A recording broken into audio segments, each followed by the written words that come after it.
Just checking out the frame, seeing how it looks. Oh my god. Oh, I love these things. Can you send me all this spa stuff? I recently found myself revisiting a series on YouTube that I used to watch. Me and my friend discovered this series a few years ago. It's a series called Stronger. It was created by a gymnast. Basically, the series is him creating, I think it was a 6-week program, and he had set some goals, some strength goals that he wanted to achieve by the end of it. You could follow along with him and see his progress, and he would talk you through his methods and give advice. And me and my friend loved the series, especially we had just started writing our own training programs around this time, and it was really motivational to follow along with this style of series while we were trying to come up with our own training. And all of a sudden I started thinking, it would be pretty cool to see this kind of series for climbing. And I thought to myself, well, I actually end up filming most of my training anyway. I like to see myself climb and critique my form. So I realized it would be really convenient for me to create this kind of series. So the plan is I have the next 10 weeks of training lined out for myself. I'm gonna try and film a bit of content from each of my sessions leading up to throughout these 10 weeks. And I have a couple competitions that will take place. I know that when I was consuming this kind of content, I would have loved to see this style of series for climbing. So I'm gonna give it a try. I think I'm gonna try and commit to 10 weeks of content. I'm sure Maddie will be in some of the videos, but this series will just highlight me and my training. Right now we're not necessarily following the same program. So yeah, I'm about to start a 10-week program that I made for myself. I recently took 2 months off of climbing, which I've never really done in the past before. The most I had ever taken off in one go was probably about 2 weeks. I started climbing again in the beginning of February, and I've been training on and off a bit. Like, I just started to get back in the swing of things, and then I recently moved to Germany, so that kind of interfered with training a bit. And I was traveling with Maddie during the first 2 Asia World Cups, which also impacted me a bit. So now we're actually here in BC for a few weeks to stay on the North American time zone before Maddie goes to Salt Lake World Cup. So I've got a nice extended period of time where I can just focus on training and getting back to going really hard again. So yeah, I have a 10-week program to start. It's pretty exciting.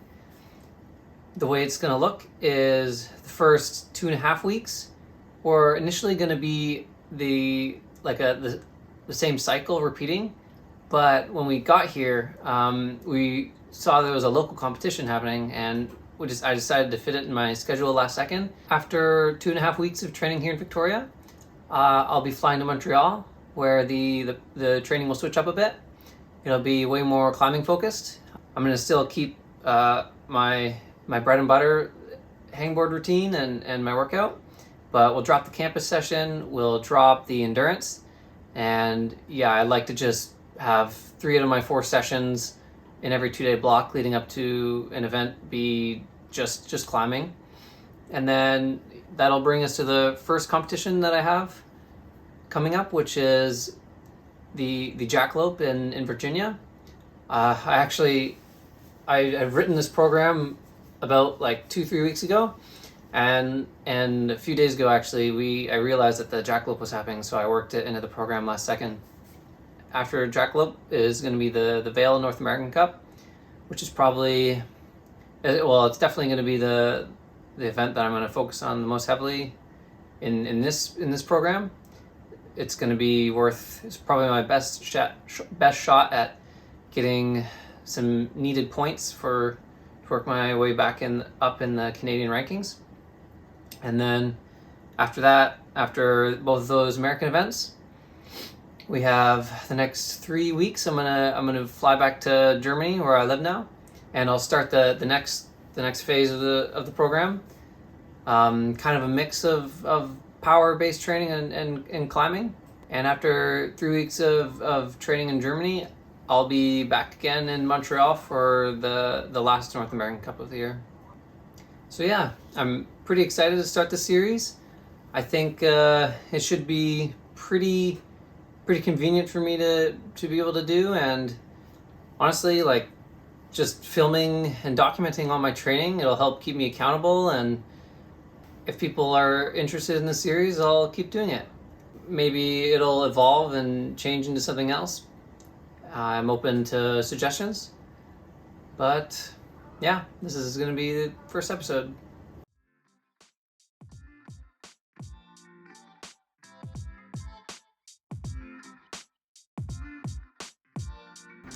So I always like to start every 2-day block off with the climbing session.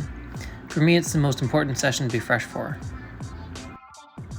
So I only have 2 climbing sessions a week for this BC trip, so I'll be doing 1 hour and 15-minute sessions each time, which is the longest bouldering session I'll usually give myself.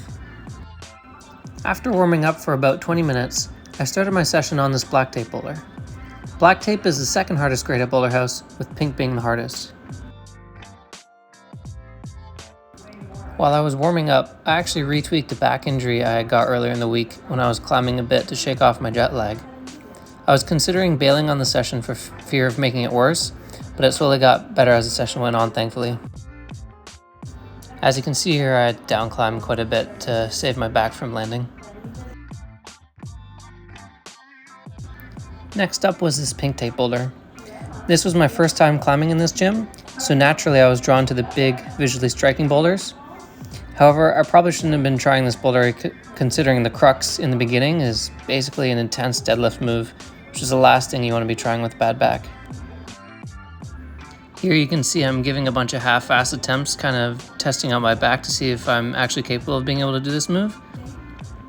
And it actually wasn't hurting too bad, so I kept trying the boulder. I actually struggle with this pretty often, I'd say. Not being able to walk away from cool boulders, even if it's threatening a potential injury.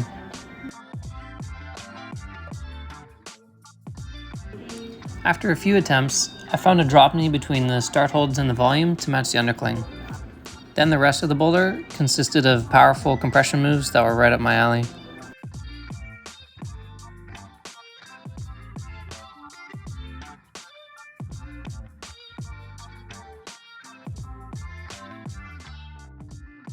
This was actually probably the hardest boulder I had climbed in a couple weeks, as I've been kind of taking it easy while we were on the road, so it felt good to start sending hard again.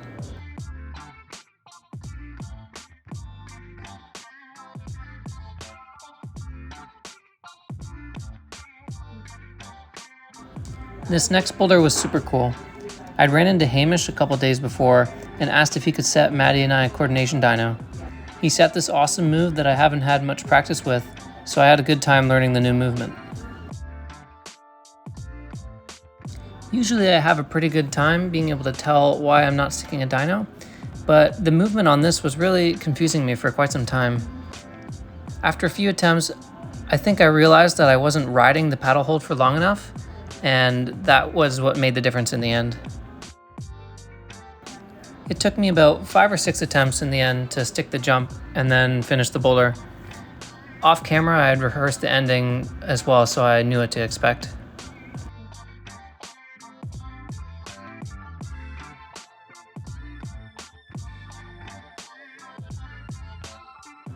Matching the finish hold was also pretty cool as well.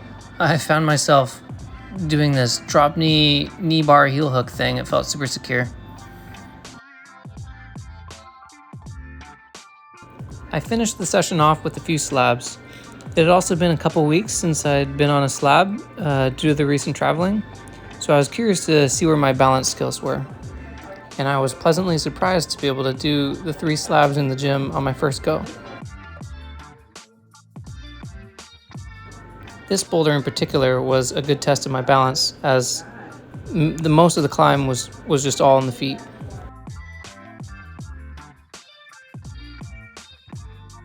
This next move coming up was pretty fun. Initially, I had thought I would just balance and stand up to the hold, and then mid-move I realized it's probably a 2-handed dyno. So a fun little habit of mine is I highlight every session I complete in red. I find it's actually a nice mental boost every time I open the program to see all the training I have in my bank.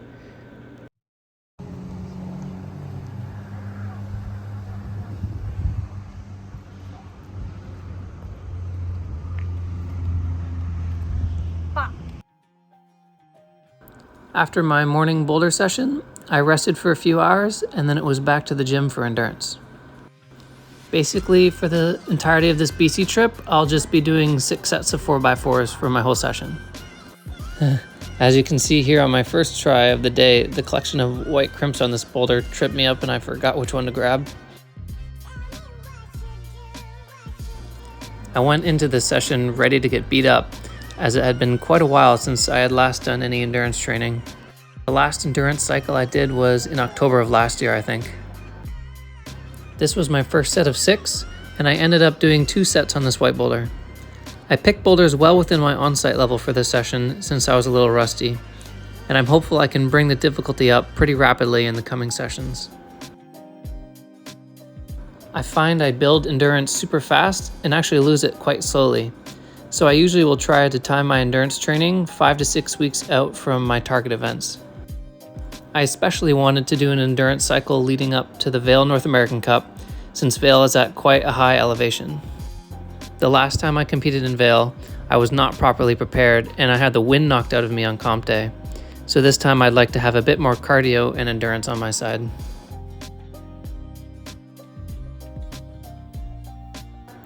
By the last half of the 3rd rep, I was definitely starting to feel the pump. I knew I was going to have to try hard to get the last rep of this set.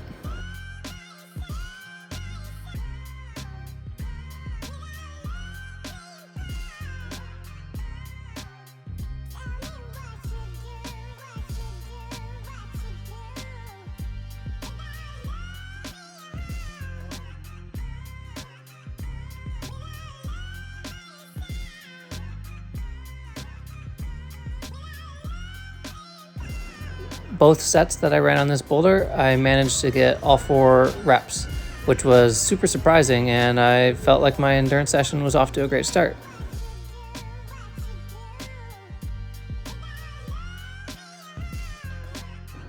Sets 4 and 5 I did on this yellow in the overhang. The holds were quite positive, so this one was mostly a bicep pump fest. I managed to complete all 4 reps the first time I ran this boulder, but failed pretty miserably on reps 3 and 4 of the next set.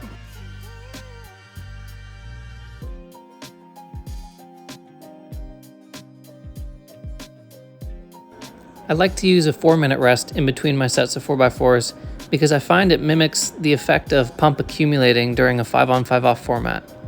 This way I train my recovery window at 4 minutes, so 5 feels like a bonus when it's comp day.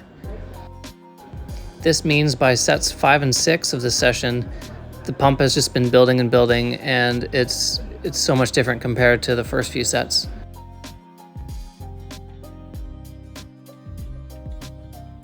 I've always been too lazy to go jogging or biking, so 4x4s also supplement as my cardio training, which is going to be especially important leading up to Vail.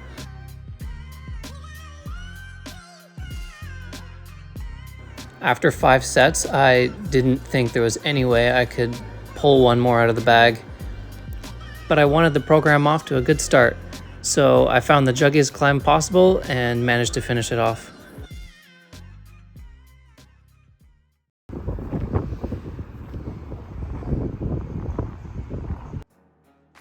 For day 2, I need a backfill to use for my campus session, so I made my way over to the other Boulder House location, which is known to have a challenging 55-degree backfill.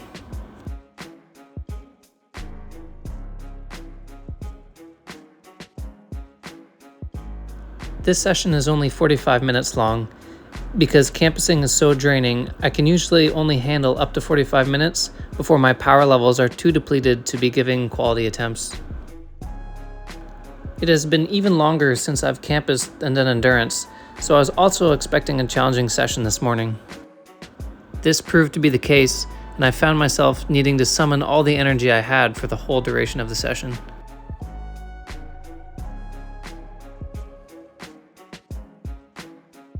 Before the session, I had made myself 4 boulders that I planned to spend about 10 minutes each on, but I ended up getting caught up in the first boulder that I tried.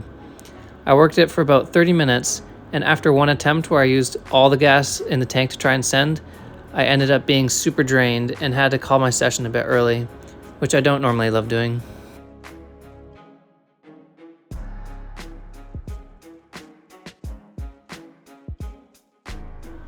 It kind of sucked to cut my first campus session off short, but I didn't really have a choice. I was just too tired. Before I called it though, I gave one try to the bump move that I fell on so I'd be ready to send it next session.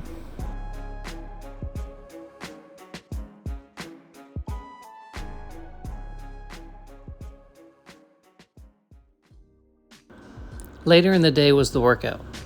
I'm familiar with this routine as I was working with it a bit last fall, and it usually takes about 2 to 2.5 hours in its entirety. However, one thing is new for me this time. I used to mainly train my hangs on the small beastmaker edge with 2 arms. I've trained like this for 3 or 4 years now, and I found myself plateaued at 135 pounds in additional weight, so I've been thinking it's time to switch things up. I've always been bad at 1-arm hangs when I experimented with them in the past, so I recently decided to make the full switch over and work on my weakness. Before my Asia trip, I trained these hangs for about 3 weeks, where I went from struggling to hold one hang for even 2 seconds to completing all 10 reps of 5 seconds in a session. However, these were most likely neurological gains I was seeing by practicing a new movement and not necessarily strength gains. Overall, I was pleasantly surprised by the session, as I only ended up failing 1 or 2 reps. Next up is pinch block. I would say pinching is a strength of mine, and this exercise is my favorite on the program. I love it because it feels like you can just squeeze as hard as you want without risk of injury. I use my own pinch block that I travel with to keep my training consistent. My 5-second PB on this block is 77.5 pounds. Today I started with 65 pounds to get a gauge of where I'm at after traveling, and it turns out that 65 felt pretty challenging, so I stuck with that weight for the day.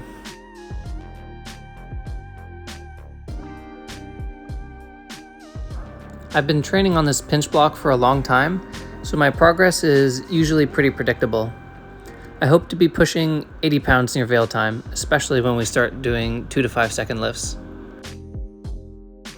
Also, you can see I laid a bunch of my stuff down as the gym wants to keep the volume in control from weights dropping. Now we're into the portion of the workout where I like to superset. Otherwise, the workout just takes way too long and I'm at the gym for 4 hours. First up are 1-arms. I PB'd my 1-arm at 35 pounds a few years ago and haven't tried to push it since. So I'm gonna see how heavy I can get it over these 10 weeks.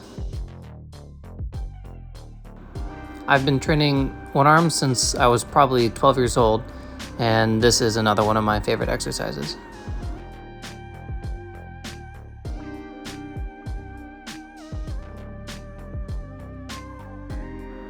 I like to superset my 1-arms with jump squats. I make sure to do jump squats before any other leg-based exercises to ensure I have as much explosive power as possible. I'm also pretty new to this exercise, so I still have a lot of progress to make. It's funny, watching the videos back, my jump appears so slow and low energy, but it feels like I'm jumping as hard as I can in the moment, which is the goal for this exercise.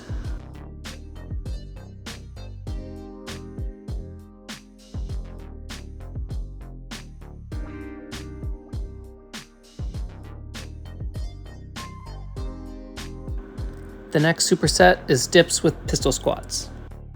Mantles have been a notorious weakness of mine on the wall, so about half a year ago, I started to train my pressing strength much more seriously. My dips were making pretty fast progress over the last few months, but started to slow down around 85 pounds. Today I was testing the waters at 65 pounds, which felt pretty comfortable.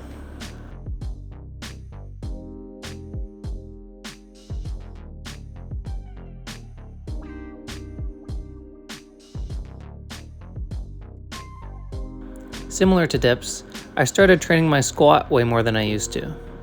Last year I started off with typical squats, but decided to switch to pistol squats recently because I like the added stability required.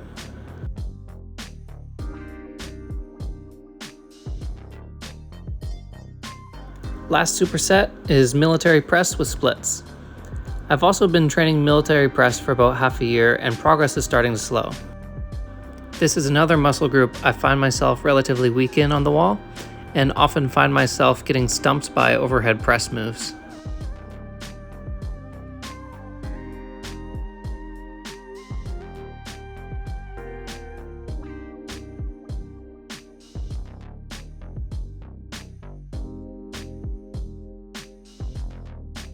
For splits, I do a mini superset of side splits and both front splits. I got the side splits a few years ago and have just been maintaining it ever since. Back when I set out to achieve the side splits, I was nowhere close to it. I trained it for 2 years where I did 3 sets of 30-second holds as low as I could go every day in my warm-up, and the progress came slowly but surely.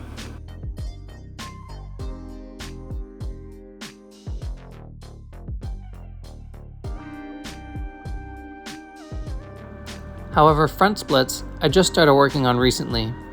If it's anything like the side splits, I'm ready for a slow burn of progress and hope to achieve the full split in a year or 2. I've made a bit of progress so far, but it's still a pretty uncomfortable stretch for me.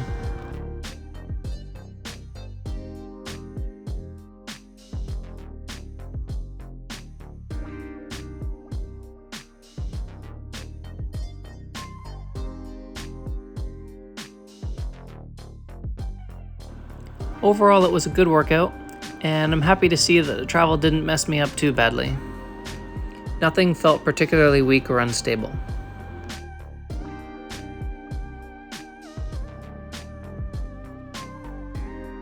And that wraps up day 1 and 2. Tomorrow is a very much needed rest day.